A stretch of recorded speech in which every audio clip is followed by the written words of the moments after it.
Guys, may buntag. So ang atong topic karon is ako lang i-share sa inyo based on my experience sa dire while naglakaw mi padulong pa uli.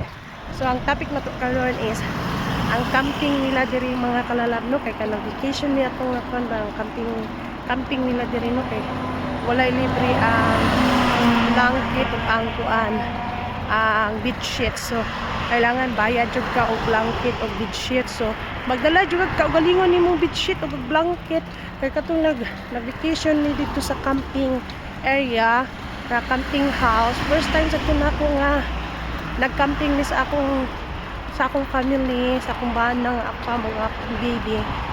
Nasya ko kay magbayad di kuan bed sheet og ang kuan, magbayad og bed sheet og blanket. So ang gibuhat na ako is nagdala jud ko ako ang bed sheet ug ang kuan blanket. So walay libre diri mga kalalab ang camping diri nga blanket o bed sheet. Thank you.